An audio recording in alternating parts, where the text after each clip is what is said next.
قرآن مجید کا 57واں سورہ سورہ حدید۔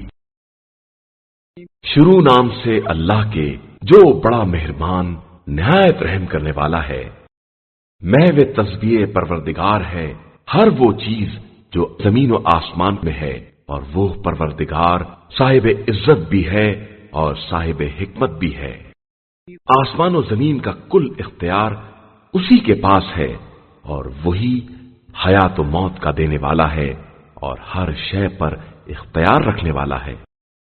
وہی اول ہے، وہی آخر، وہی ظاہر ہے، وہی باطن، اور وہی ہر شے کا جاننے والا ہے۔ وہی وہ ہے جس نے زمین و آسمان کو 6 دن میں پیدا کیا ہے اور پھر عرش پر اپنا اقتدار قائم کیا ہے۔ وہ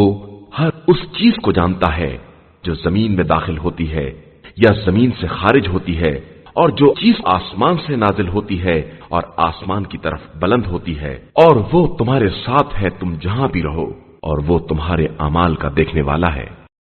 آسمان اور زمین کا ملک اسی کے لیے ہے اور تمام امور کی بازگشت اسی کی طرف ہے۔ وہ رات کو دن میں اور دن کو رات میں داخل کرتا ہے، اور وہ سینوں کے رازوں سے بھی باخبر ہے۔ تم لوگ اللہ اور رسول صلی اللہ علیہ وآلہ وسلم پر ایمان لے آؤ اور اس مال میں سے خرچ کرو جس میں اس نے تمہیں اپنا نائب قرار دیا ہے۔ تم میں سے جو لوگ ایمان لائے اور انہوں نے راہ خدا میں خرچ کیا، ان کے لیے اجر عظیم ہے۔ اور تمہیں کیا ہو گیا ہے کہ تم خدا پر ایمان نہیں لاتے ہو، جبکہ رسول صلی اللہ علیہ وآلہ وسلم تمہیں دعوت دے رہا ہے کہ اپنے پروردگار پر ایمان لے آؤ، اور خدا تم سے اس بات کا عہد بھی لے چکا ہے اگر تم اعتبار کرنے والے ہو۔ وہی وہ ہے جو اپنے بندے پر کھلی ہوئی نشانیاں نازل کرتا ہے تاکہ تمہیں تاریکیوں سے نور کی طرف نکال کر لے آئے، اور اللہ تمہارے حال پر یقیناً مہربان اور رحم کرنے والا ہے۔ اور تمہیں کیا ہو گیا ہے کہ تم راہ خدا میں خرچ نہیں کرتے ہو، جبکہ آسمان و زمین کی وراثت اسی کے لیے ہے، اور تم میں سے فتح سے پہلے انفاق کرنے والا اور جہاد کرنے والا اس کے جیسا نہیں ہو سکتا ہے جو فتح کے بعد انفاق اور جہاد کرے۔ پہلے جہاد کرنے والے کا درجہ بہت بلند ہے، اگرچہ خدا نے سب سے نیکی کا وعدہ کیا ہے اور وہ تمہارے جملہ اعمال سے باخبر ہے۔ کون ہے جو اللہ کو قرض حسنہ دے کہ وہ اس کو دگنا کر دے اور اس کے لیے باعزت اجر بھی ہو؟ اس دن تم با ایمان مرد اور با ایمان عورتوں کو دیکھو گے کہ ان کا نور ایمان ان کے آگے آگے اور داہنی طرف چل رہا ہے، اور ان سے کہا جا رہا ہے کہ آج تمہاری بشارت کا سامان وہ باغات ہیں جن کے نیچے نہریں جاری ہیں، اور تم ہمیشہ انہی میں رہنے والے ہو، اور یہی سب سے بڑی کامیابی ہے۔ اس دن منافق مرد اور منافق عورتیں صاحبان ایمان سے کہیں گے کہ ذرا ہماری طرف بھی نظر مرحمت کرو کہ ہم تمہارے نور سے استفادہ کریں۔ تو ان سے کہا جائے گا کہ اپنے پیچھے کی طرف پلٹ جاؤ اور اپنے شیاطین سے نور کی التماس کرو۔ اس کے بعد ان کے درمیان ایک دیوار حائل کر دی جائے گی جس کے اندر کی طرف رحمت ہوگی اور باہر کی طرف عذاب ہوگا۔ اور منافقین ایمان والوں سے پکار کر کہیں گے کہ کیا ہم تمہارے ساتھ نہیں تھے؟ تو وہ کہیں گے بے شک، مگر تم نے اپنے کو بلاؤں میں مبتلا کر دیا اور ہمارے لیے مصائب کے منتظر رہے، اور تم نے رسالت میں شک کیا، اور تمہیں تمناؤں نے دھوکے میں ڈالے رکھا، یہاں تک کہ حکم خدا آ گیا اور تمہیں دھوکے باز شیطان نے دھوکا دیا ہے۔ تو آج نہ تم سے کوئی فدیہ لیا جائے گا اور نہ کفار سے، تم سب کا ٹھکانہ جہنم ہے، وہی تم سب کا صاحب اختیار ہے اور تمہارا بدترین انجام ہے۔ کیا صاحبان ایمان کے لیے ابھی وہ وقت نہیں آیا ہے کہ ان کے دل ذکر خدا اور اس کی طرف سے نازل ہونے والے حق کے لیے نرم ہو جائیں، اور وہ ان اہل کتاب کی طرح نہ ہو جائیں جنہیں کتاب دی گئی تو ایک عرصہ گزرنے کے بعد ان کے دل سخت ہو گئے اور ان کی اکثریت بدکار ہو گئی۔ یاد رکھو کہ خدا مردہ زمینوں کا زندہ کرنے والا ہے، اور ہم نے تمام نشانیوں کو واضح کر کے بیان کر دیا ہے تاکہ تم عقل سے کام لے سکو۔ بے شک خیرات کرنے والے مرد اور خیرات کرنے والی عورتیں اور جنہوں نے راہ خدا میں اخلاص کے ساتھ مال خرچ کیا ہے، ان کا اجر دگنا کر دیا جائے گا اور ان کے لیے بڑا باعزت اجر ہے۔ اور جو لوگ اللہ اور رسول صلی اللہ علیہ وآلہ وسلم پر ایمان لائے، وہی خدا کے نزدیک صدیق اور شہید کا درجہ رکھتے ہیں، اور انہی کے لیے ان کا اجر اور نور ہے۔ اور جنہوں نے کفر اختیار کر لیا اور ہماری آیات کی تکذیب کر دی، وہی دراصل اصحاب جہنم ہیں۔ یاد رکھو کہ زندگی دنیا صرف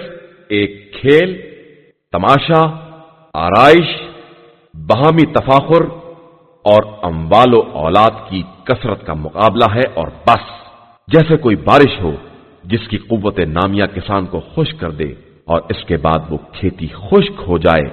پھر تم اسے زرد دیکھو اور آخر میں وہ ریزہ ریزہ ہو جائے، اور آخرت میں شدید عذاب بھی ہے اور مغفرت اور رضا الہی بھی ہے، اور زندگانی دنیا تو بس ایک دھوکے کا سرمایہ ہے اور کچھ نہیں ہے۔ تم سب اپنے پروردگار کی مغفرت اور اس کی جنت کی طرف سبقت کرو، جس کی وسعت زمین و آسمان کے برابر ہے، اور جسے ان لوگوں کے لیے مہیا کیا گیا ہے جو خدا اور رسول صلی اللہ علیہ وآلہ وسلم پر ایمان لائے ہیں۔ یہی در حقیقت فضل خدا ہے، جسے چاہتا ہے عطا کر دیتا ہے، اور اللہ تو بہت بڑے فضل کا مالک ہے۔ زمین میں کوئی بھی مصیبت وارد ہوتی ہے یا تمہارے نفس پر نازل ہوتی ہے تو نفس کے پیدا ہونے کے پہلے سے وہ کتاب الہی میں مقدر ہو چکی ہے، اور یہ خدا کے لیے بہت آسان شے ہے۔ یہ تقدیر اس لیے ہے کہ جو تمہارے ہاتھ سے نکل جائے اس کا افسوس نہ کرو، اور جو مل جائے اس پر غرور نہ کرو، کہ اللہ اکڑنے والے مغرور افراد کو پسند نہیں کرتا ہے، جو خود بھی بخل کرتے ہیں اور دوسروں کو بھی بخل کا حکم دیتے ہیں۔ اور جو بھی خدا سے روگردانی کرے گا، اسے معلوم رہے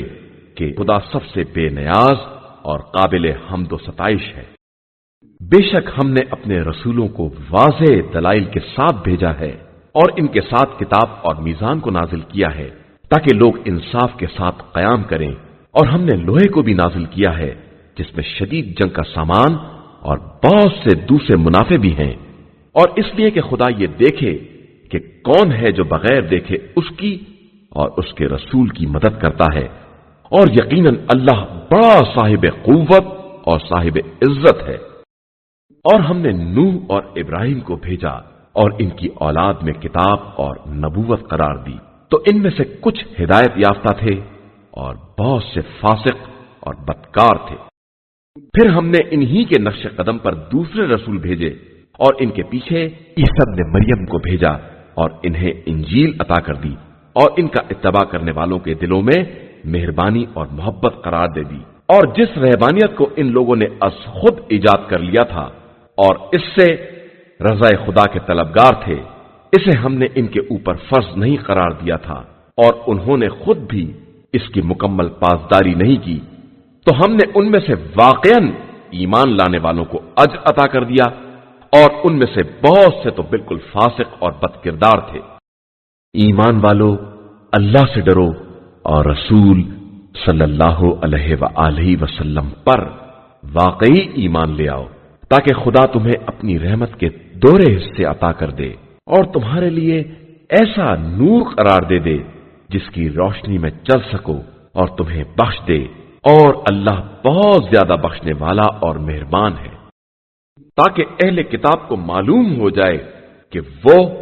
فضل خدا کے بارے میں کوئی اختیار نہیں رکھتے ہیں، اور فضل